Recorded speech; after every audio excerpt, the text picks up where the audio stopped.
नमस्कार मित्रों। आज से हम आपके लिए पॉलिटी की क्लासेस स्टार्ट कर रहे हैं जो आपको हर प्रतियोगी परीक्षा में काम आएंगी। हम जानते हैं कि हमारा संविधान कुल 22 भागों में विभाजित है जिसमें कुल 395 अनुच्छेद हैं, लेकिन आज हम चर्चा करेंगे केवल भाग 1 के बारे में। तो भाग 1 में जो हमारी व्याख्या की गई है वो संघ और उसके क्षेत्र के बारे में की गई है और भाग 1 में अनुच्छेद 1 से 4 तक का वर्णन है। तो हम लोग पहले शुरुआत करते हैं आर्टिकल 1 से। आर्टिकल 1 में क्या कहा गया है? आर्टिकल 1 में कहा गया है भारत राज्यों का एक समूह होने के बजाय राज्यों का एक संघ है। मतलब भारत यानी इंडिया हमारा राज्यों का एक संघ है।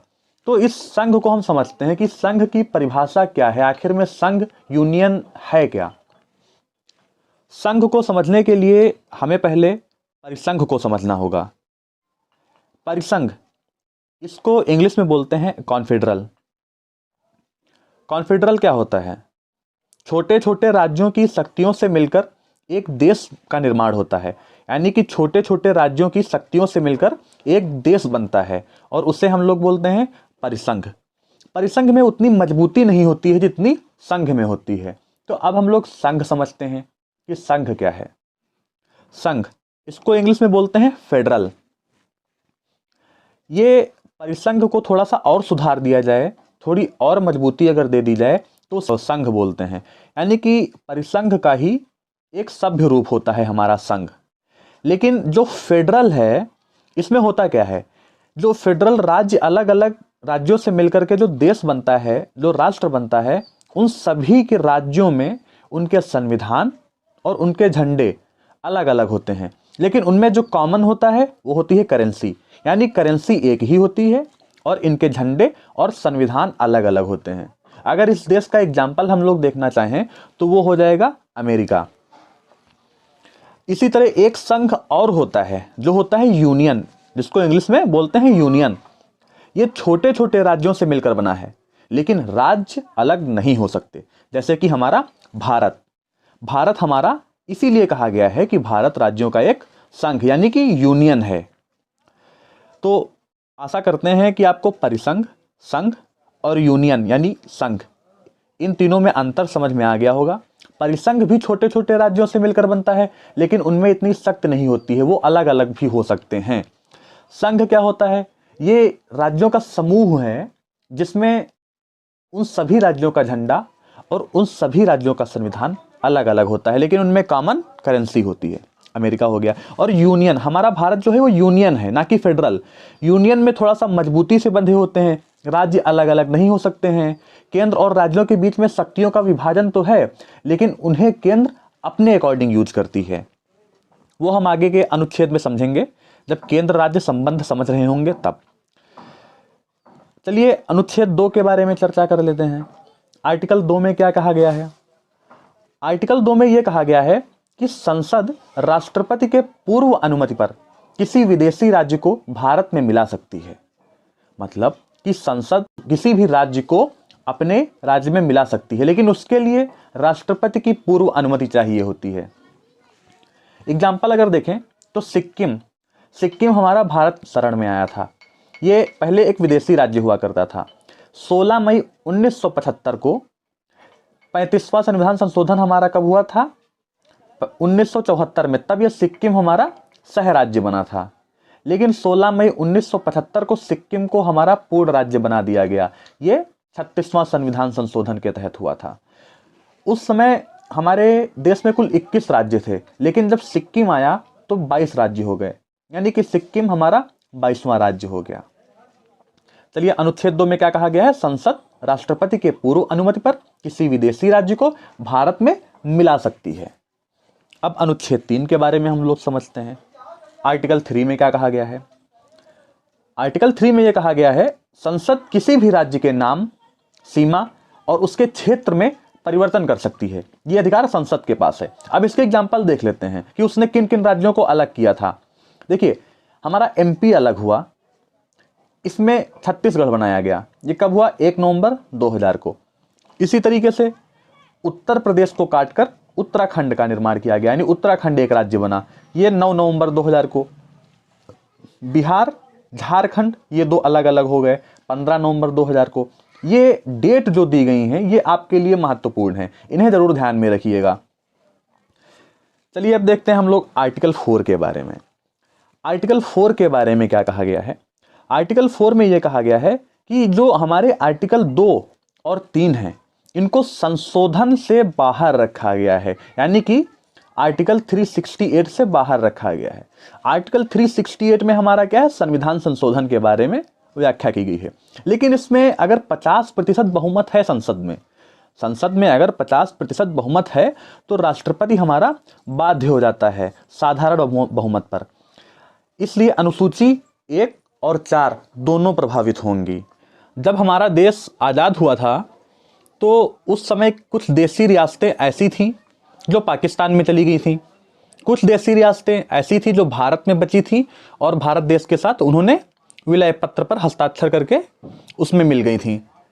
लेकिन कुछ देसी रियासतें ऐसी भी थीं जिन्होंने विरोध किया कि हम अपना अलग एक देश बनाएंगे। तो 13 देसी रियासतें पाकिस्तान में मिल गई थीं, उनका विलय पाकिस्तान में हो गया था, और 552 देसी रियासतें भारत में बची थीं जिनको संघ में मिलाने की जिम्मेदारी सरदार पटेल, वीपी मेनन और माउंटबेटन को मिली थी। उनमें सरदार पटेल की महत्वपूर्ण भूमिका रही थी। लेकिन 3 देसी रियासतों ने विरोध किया कि हम भारत में नहीं मिलना चाहते हैं। वो देसी रियासतें कौन सी थी? हैदराबाद, जूनागढ़, जम्मू और कश्मीर। लेकिन हैदराबाद के निजाम जो हैं, ऑपरेशन पोलो उन पर चलाया गया था, पुलिस के द्वारा उनको भारत में विलय करना पड़ा था ऑपरेशन पोलो के द्वारा। तो ये याद रखिएगा कि हैदराबाद का विलय कैसे हुआ? हैदराबाद का विलय ऑपरेशन पोलो के द्वारा हुआ। जूनागढ़, ये जूनागढ़ के जो राजा थे उस समय, उन्होंने भी भारत में मिलने से मना कर दिया था। तो वहाँ पर जनमत संग्रह कराया गया, तो लोगों ने, वहाँ के ज़्यादातर लोगों ने, 96% लोगों ने भारत में मिलना स्वीकार किया था। तो जनमत संग्रह के द्वारा जूनागढ़ भी भारत में मिल गया। अब बात रही हमारी जम्मू और कश्मीर की। उस समय जम्मू और कश्मीर में हमारे राजा हरि सिंह थे।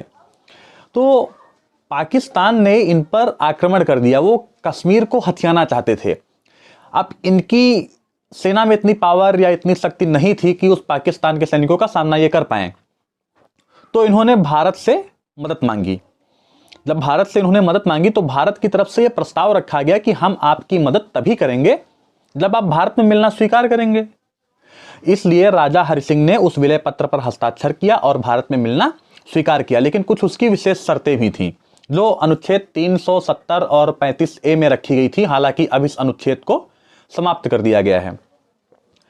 तो नौशेरा का शेर ब्रिगेडियर उस्मानी को कहा गया क्योंकि इन्होंने जम्मू और कश्मीर का विलय जब हुआ था तो पाकिस्तान की सेना को हराने में या उसको भगाने में इनका बहुत बड़ा योगदान रहा था। एक चीज़ और समझ लेते हैं, 1950 में जो हमारा भारतीय राज्य था ये 4 कैटेगरी में बटा हुआ था। पहला ब्रिटिश शासन, दूसरा देसी रियासतों का शासन, और तीसरा कमिश्नरी स्टेट, चौथा हमारा यूनियन टेरिटरी यूटी। तो ब्रिटिश शासन, देसी रियासतों का शासन और इस कमिश्नरी स्टेट को मिला करके एक केवल राज्य कहा गया और दूसरा यूटी। तो अब हमारे पास 3 क्षेत्र हैं, राज्य, यूटी और एक अर्जित क्षेत्र जो कभी अर्जित किया जा सकता है। चलिए राज्यों के पुनर्गठन से संबंधित हम कुछ आयोग के बारे में चर्चा कर लेते हैं। पहला आयोग हमारा एसके-धर आयोग बना।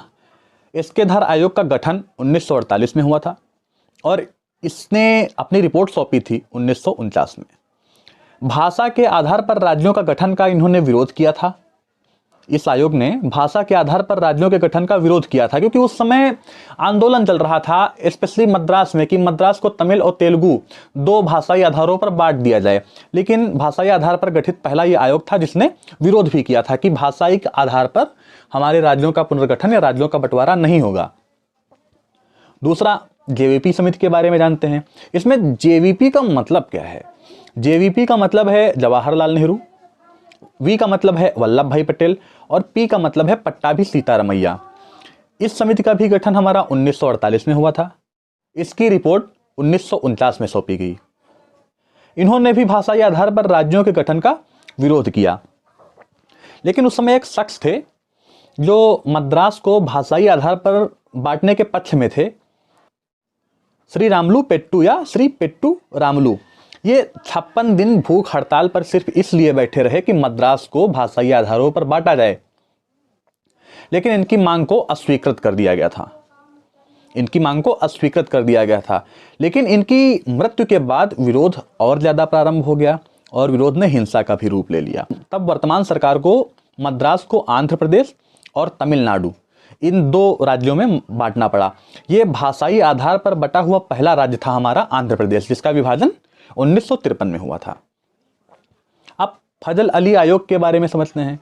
ये फजल अली थे कौन? फजल अली सुप्रीम कोर्ट के जज थे।